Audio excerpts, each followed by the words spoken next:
I need not pause to say how delighted I am to be addressing you at this moment, or how thankful I am to have captured your ear.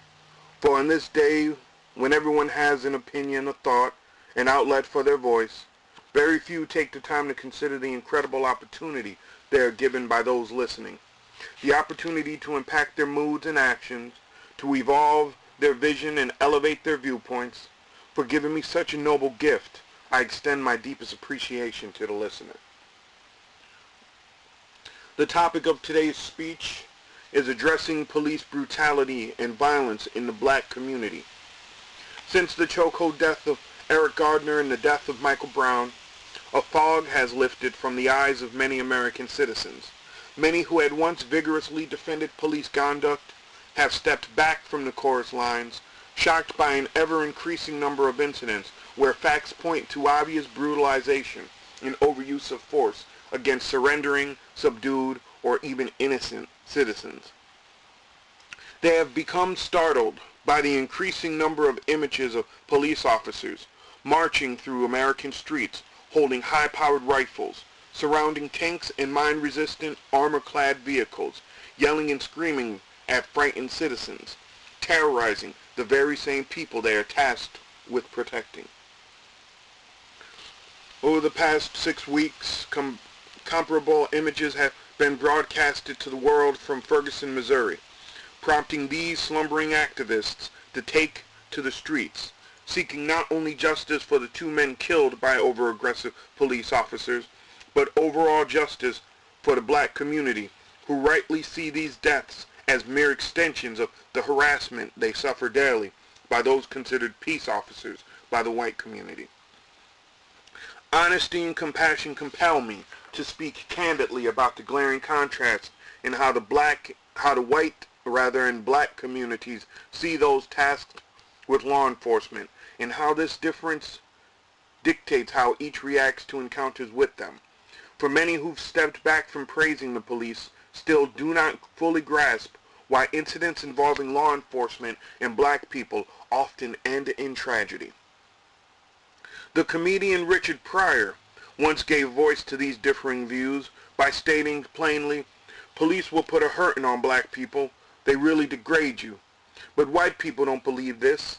They say, those people were resisting arrest. I'm tired of the harassment of police officers." "Well," said Pryor, "that's because the police live in your neighborhood. When white folks get a ticket, they pull over and say, 'Hey officer, yes, glad to be a help.' When a black man is pulled over, he must say deliberately and clearly, 'I am reaching into my pocket for my license.'" Now this hilarious, censored retelling of the black-white police experiences sums up brilliantly the first key component in understanding how each group sees policing, that being the component of familiarity. The white citizen sees each encounter as happening between equals, one a protector and the other a protectee, a civil servant speaking to a civilian, while the black citizen sees each encounter as happening between non-equals, an oppressor speaking to the oppressed, a civilizer speaking to an uncivil. White citizens expect calm, understanding interactions where conversations may be casual and friendly. In their community, personal experiences have taught the black man to expect hostile, life-threatening encounters with police officers. They have grown to expect to be treated like criminals and disrespected. Their daily experiences say in no unconditional terms, law enforcement is aimed against you, not molded for you. Thus, familiarity is casual for whites and hostile for blacks. The second key component in understanding how each group sees policing is found in the origins of the policing systems. These origins began before the United States was an independent nation. They began with a policing system built as a Crown-approved mechanism charged with maintaining order so economic progress could be made while ensuring the population remained loyal to those in power. After the American Revolution, police were routinely called out to put down rebellions and tasked with maintaining the atmosphere required for slavery. During that time, Police engaged in acts of torture, humiliation, and degradation, ranging from breaking newly arrived slaves into the American plantation system, to stopping slave rebellions, to punishing unruly slaves and fugitive slave retrieval. When chattel slavery was replaced with the Jim Crow system, the police became a protector of white privilege in disrupting organizations unfriendly to those people benefiting from it. Now, I don't want to give the impression that such acts were limited to the South. During this time, all across the nation, desegregationalists, black nationalists, communists, socialists, anarchists, labor unions, and general reformers were targeted by these protectors of the law. Police officers exacted punishment in the form of physical injury, internal turmoil, exile, and assassination. These tactics were continuously used throughout the early 1900s, shattering, disrupting, and injuring grassroots organizations considered to be threatening to the moneyed interests of the time. During these years, there is an understanding among most non-wealthy Americans. They recognized, but did not always acknowledge verbally, that the police were the viceroys of commerce. They served power, they protected privilege, and were not the layman's friend. How, then, did the perception of police change from proletariat enemy to proletariat protector? To answer these questions, we must again traverse back to the feudal days of the nation. You see, during Americans' colonial years, a coalition arose which threatened to unite European Americans suffering under the Crown's dictatorial rule, African Americans suffering under the colonialist slave laws, and Native Americans being displaced by colonial expansion.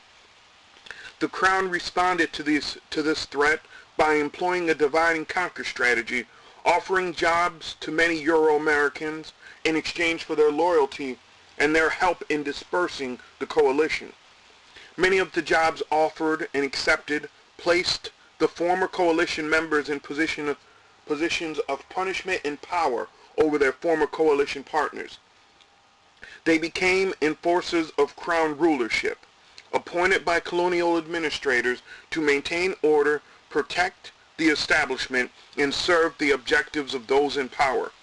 Here we find the original concept of law enforcement, not as a bastion of social welfare set forth to eradicate social ills, creating the foundation for a more perfect union, but as a middle class wedged between the exploitative upper class and the exploited lower class.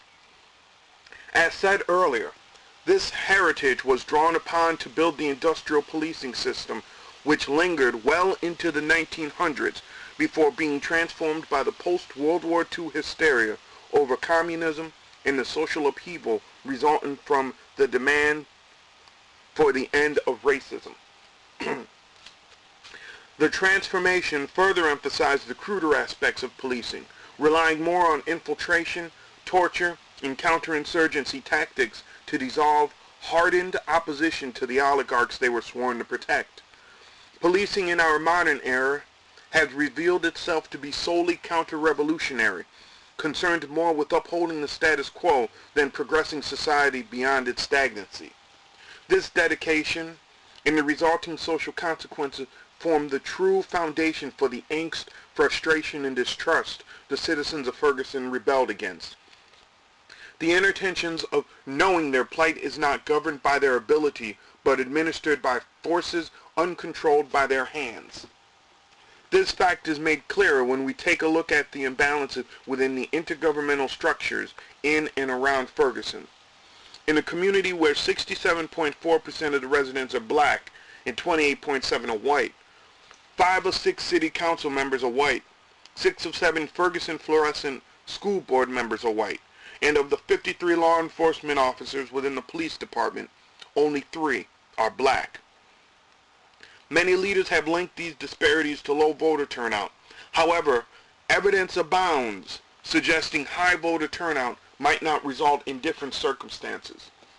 When the majority white county controls the purse strings of the municipal government, appoints the political candidates competing in local elections, and sets the educational agenda. Voting can only accomplish superficial successes. One needs only to think about the resignation of the first black superintendent of the Ferguson-Florissant School District, Dr. Art McCoy, who was seemingly forced out by the all-white school board after a tense 3-year tenure, to see this point illustrated. There is no doubt in my mind the residents saw this move as a warning. Community representatives would play by the rules set by the majority or be removed from their posts. By this move, the county government told the residents they were powerless. They were told they had no advocates to whom they could direct their desires through.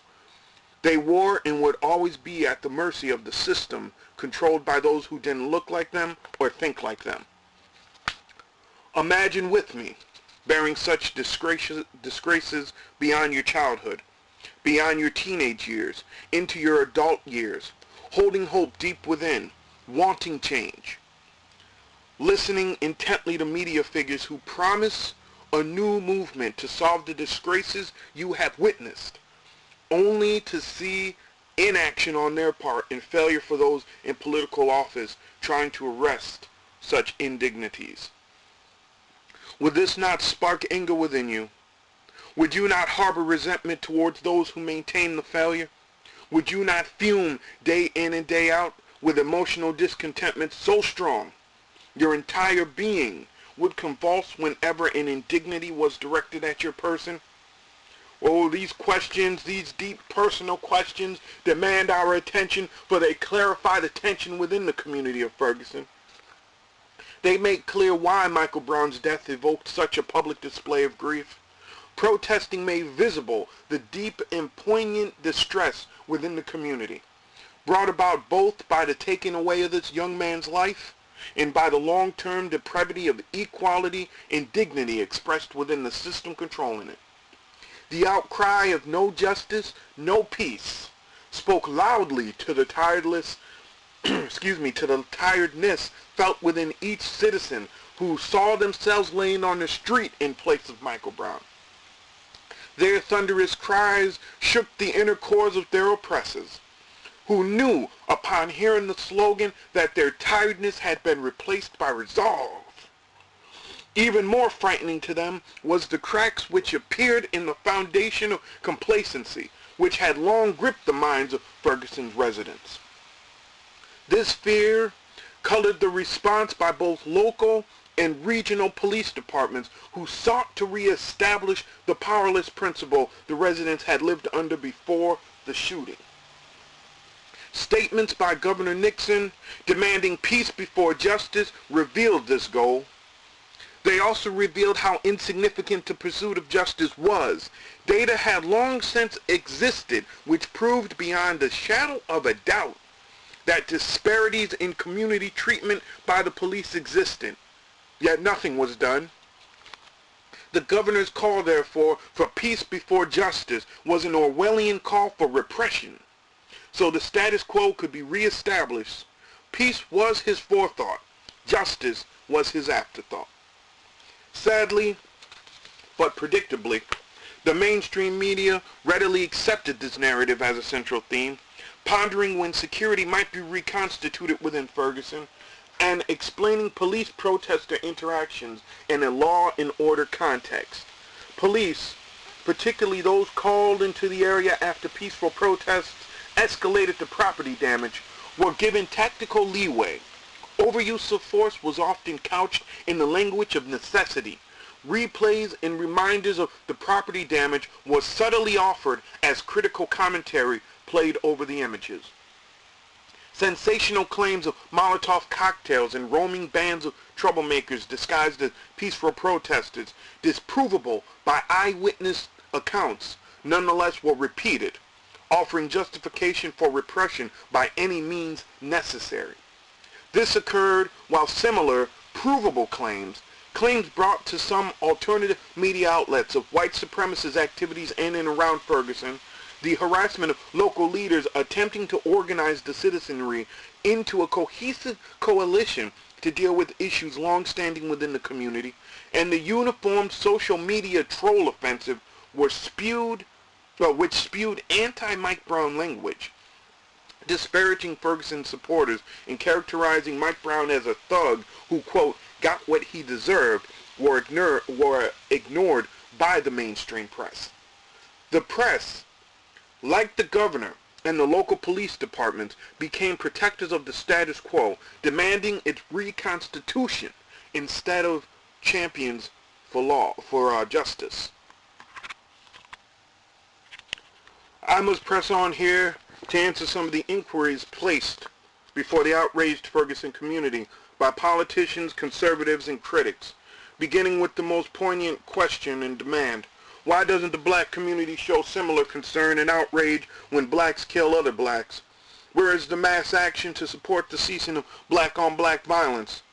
The fact is, many communities, once devastated by crimes committed by and against residents, pulled together in the immediate wake, asking for a ceasing of the bloodshed. Clergy members, elders, students, politicians, and sometimes even members of law enforcement convene mass gatherings wherein issues surrounding the crime are discussed and solutions put forward in hopes of provoking actions on a wider scale. Unfortunately, these events are scantily covered by the mass media, and when they are, very few follow up with the participants, especially those holding public office, to ensure the demands and suggestions made by the communities are being responded to. There are many reasons given for the lackluster coverage, one being many newsrooms are staffed with individuals from outside the communities in which these crimes are happening. Another being the lack of resources dedicated to actual news coverage. And still another is the spectacular nature of news coverage. The slogan, "If it bleeds, it leads," sums up the callous nature of the infotainment business. None of these problems can be adjusted by the black community alone. Addressing them would require mutual engagement by the community and the media system.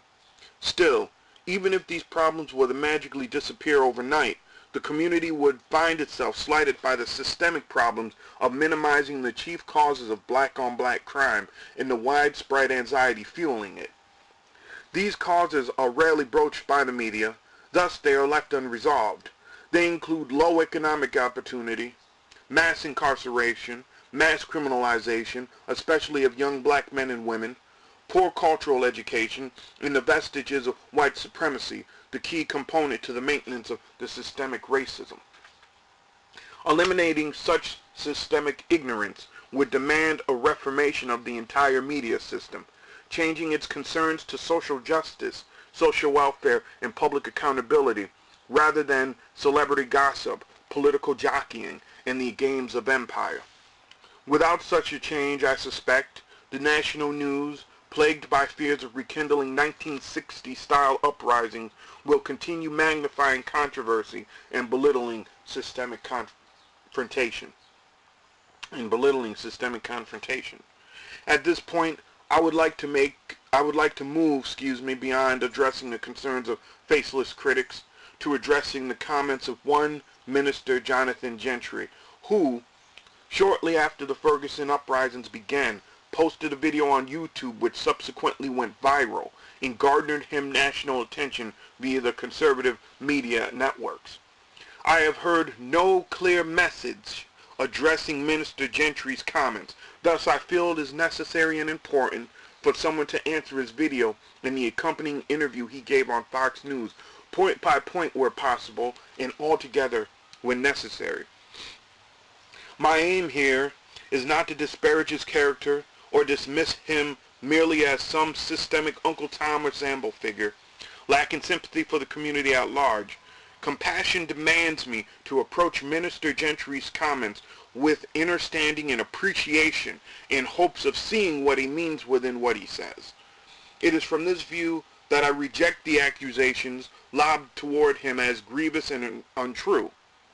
Having looked upon his face, contorted with passion-filled anger, chastising President Obama and other government-sanctioned leaders for not doing more to curtail the violence ravaging Chicago, I see within him a heavy heart worn down by unrelenting suffering, a heart under siege by a lifetime spent watching others make choices counterintuitive to those which came so easily to him. I believe his statements are born from a deep frustration, fueled by a gut-wrenching compassion and mind-numbing intellect, straining to find purpose within the madness he encounters and consumes on a daily basis. His words spell out this frustration, and his movements enunciate it.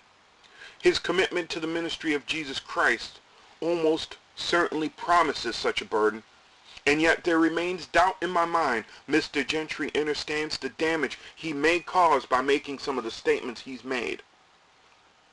In analyzing his video and the subsequent interview on Fox News, I believe his message can be dissected into three distinct points.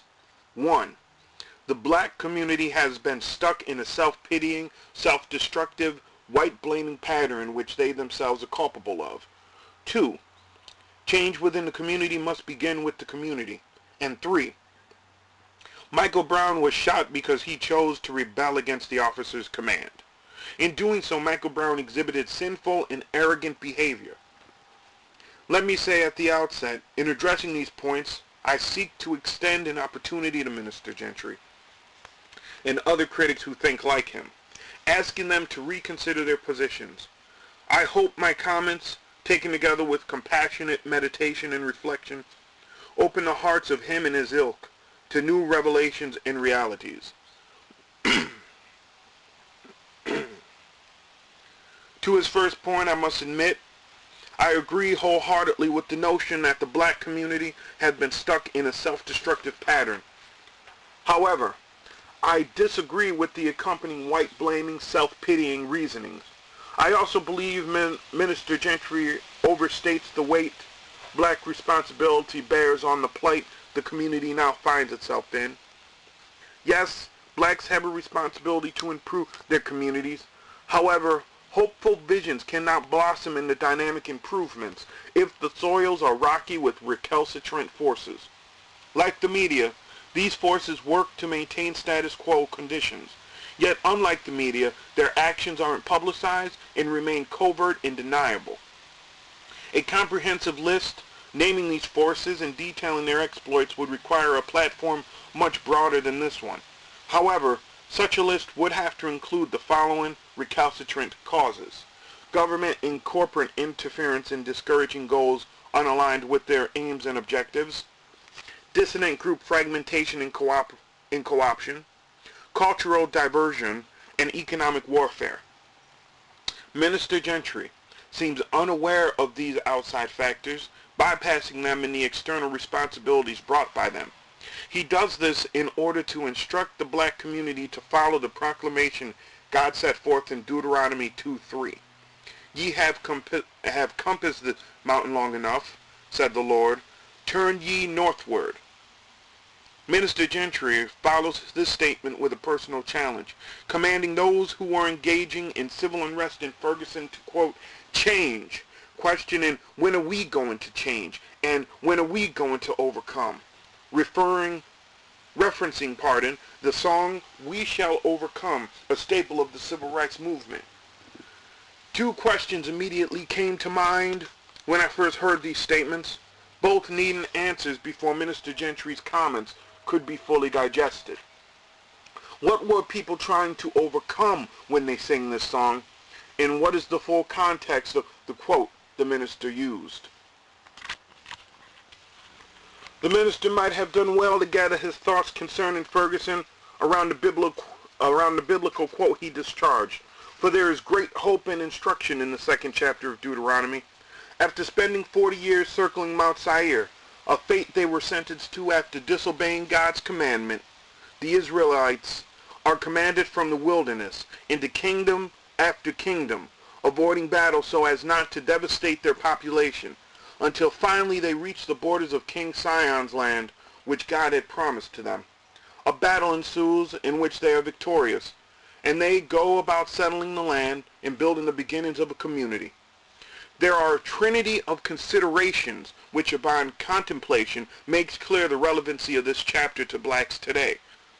50 years has elapsed since black uprisings turned from peaceful demonstration to property-targeting riots. 40 years has elapsed since black culture, deeply rooted in our African heritage, was being hailed as a necessary tool for black worth and dignity.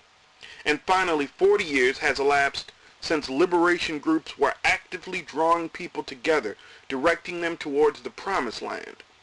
Since these glorious days, the black community has wandered without aim and purpose. These considerations are only bolstered by 4 lessons gleaned from this chapter. The first lesson being the need for sober, divinely inspired leadership. Moses is the conduit God uses to take the people into and out of the desert. He is the conduit God uses to sustain enthusiasm during the faith-sapping staleness the journey demanded. Where among the supposed leadership of today is there a Moses or a descendant of Moses to lead the people from the wilderness? Where among them is there one led by divine proclamation, not greed or status? One who is ready to carry the cross of prophetic wisdom and the mantle of ancestral courage? Where among them is one with this honor and vision? The answers to these questions harden the hope that a way out of the wilderness could be found. If in a moment of glee you, Minister Gentry, offer yourself to fill that void, the statements within your video sabotage your offering. For you too are motivated by your house in the valley, your BMW, and your expensive suits. Moreover, a minister cannot expect respect when referring to those he is criticizing as Curious Georges on Red Bull. The second lesson to be taken from this chapter is the perilous journey undertaken to complete the building of community. The journey embarked on by Moses and his followers included negotiations, avoiding worthless squabbles, settling old strife, and engaging enemies on terms decided by the journeying party. This brilliant story illustrates the internal-external conundrum balance which needs to be maintained in order to found a new community built on righteous principles. The third lesson to be taken from this chapter is one of strategy and preparedness. Moses' venture into Mount Seir to purchase food for money and purchase water for money, all the while avoiding conflict with a people who were afraid of the Israelites, represents a brilliant metaphor of building trust between hostile familiar groups. A much-needed tool if the community is going to evolve beyond the current state it is in. Strategy by way of preparedness and patience was demonstrated when Moses and his ilk waited 30 years for an entire generation of warriors to perish from the Ammonite camp. The fourth and final lesson to be taken from this chapter is one of divine vision. Though his destination was not known, Moses knew what his destination was, a homeland for his people. What can we say is the destination of the black community? What can we say are the means in which we will arrive at that destination? These are important questions posed by you in some form or manner during your video, yet they were lost amongst a tirade of insults and frustrations. Beyond these lessons, I am drawn to Deuteronomy chapter 1 and the remarks of Martin Luther King Jr. to answer the question, what were people trying to overcome when they sang, "We shall overcome"? From Deuteronomy 1:7 through 10 and 1:12 through 13 we read, God said to Moses, "See, I have set the land before you. Go in and possess the land that I swore to your ancestors, to Abraham, to Isaac, to Jacob, to give to them and their descendants after them. At that time I said to you, I am unable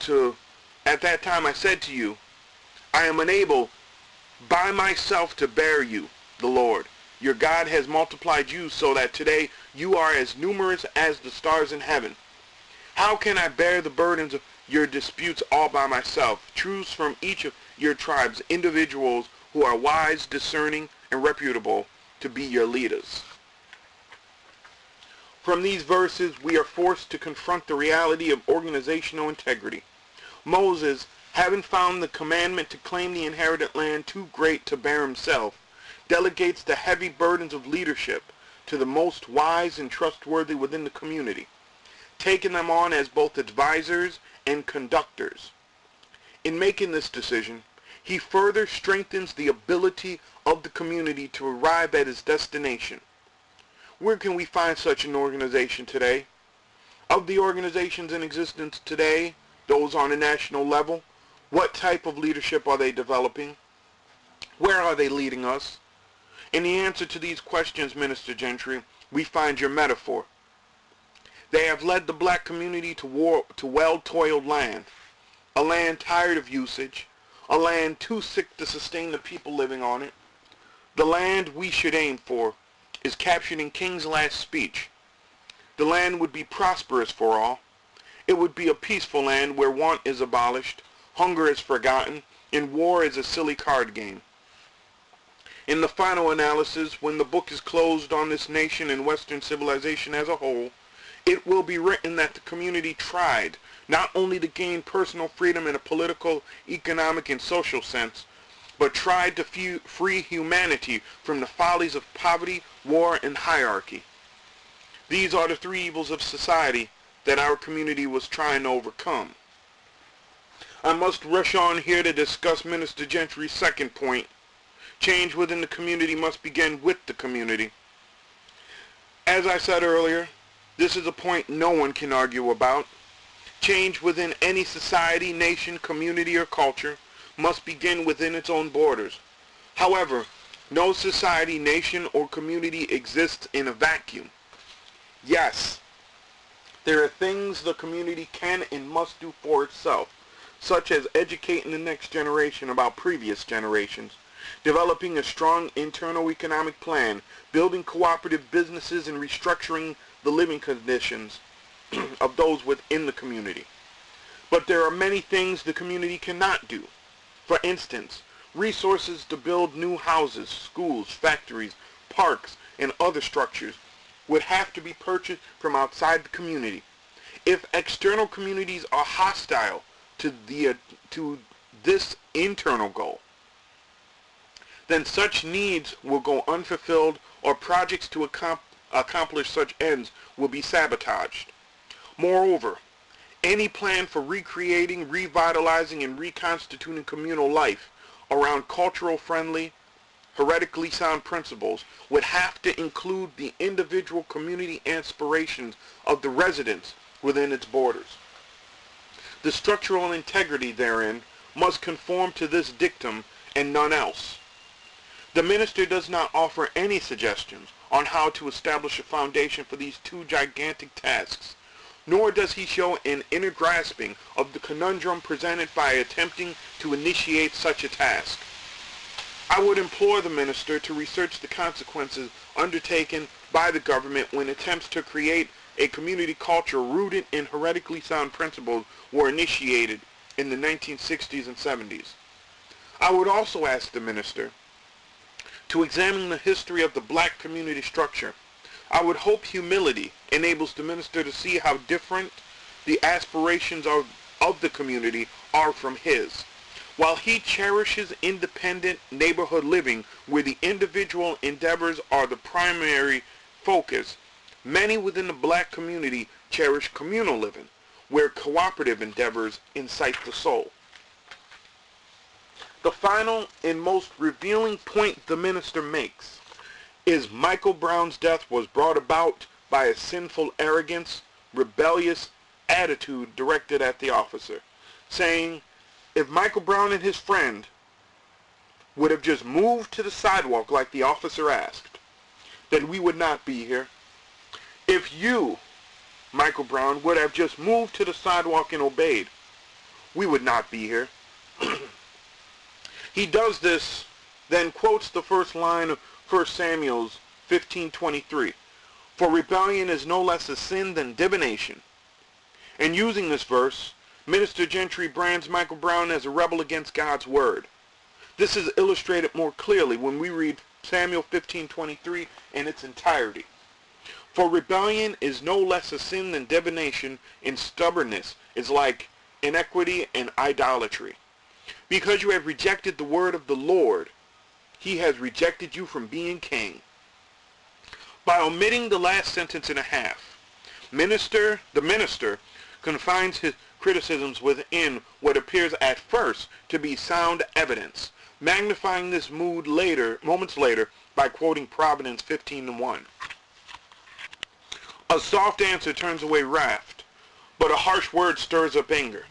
He then instructs all black men who, quote, didn't do nothing, to swallow, quote, their pride, or their arrogance rather, allowing any police officer pulling them over in a car or stopping them on the street to do, quote, whatever it is that they have to do. Humble yourself, he says. Someone must do this. If we, black people, swallow our pride, he insists, then we will get ahead. When viewed through the prism he offered in 1 Samuel 15:23, his words take on frightful meaning. They reveal a tragic incomprehension. The minister sees the officer as an emissary from God. He sees the structure permitting the officer to stop blacks for any reason as divinely inspired, and Michael Brown as a transgressor who in biblical sense rejected the word of the Lord, and thus was rejected from life. The minister, who on Fox News called himself a speaker for humanity, does not see Michael Brown in the same divine light as he sees the police officer, insulting him and others who've experienced unwarranted contact with the police by speaking in a voice harpooning back to the days of blackface. While I stick to my earlier statement, which hung such acts on a burdened and heavy heart, frustration over his repeated use of this ill-characterizing voice compels me to appeal to the minister's commitment to the ministry of Jesus Christ to engage in rigorous soul-searching. For it is apparent that he relies heavily on an unfortunate demonization of the oppressed in the ghetto rather than seeking to carry out the suggestions he sets forth in conjunction with the cooperative aspirations of the community he claims to be a part of. Minister Gentry, though your heart is heavy, be not moved by your frustrations. Know the true meaning of agape, Ubuntu, and koinonia, and spread them to those who most need them. I must close now, but I want to leave you with this lasting thought. Many called Trayvon Martin the modern-day Emmett Till. He alerted the nation to a disease festering within its social body. Stunned by the racist reality it exposed, many became consumed by denial. But like Emmett Till, the raw emotions felt by Trayvon's untimely death did not leave the black youth experiencing harassment by police officers on a daily basis, nor did it leave those who sought to ignore its demands for attention. Michael Brown, like a nerve ripped open by the growing decay brought about by a progressively worse disease, shattered the denial and normalcy within the bodies and minds of those among us who want a better tomorrow. Let us hope, as we move forward, as we move towards the future, we can use our new alertness to cure once and for all the disease of racism and police brutality. Thank you.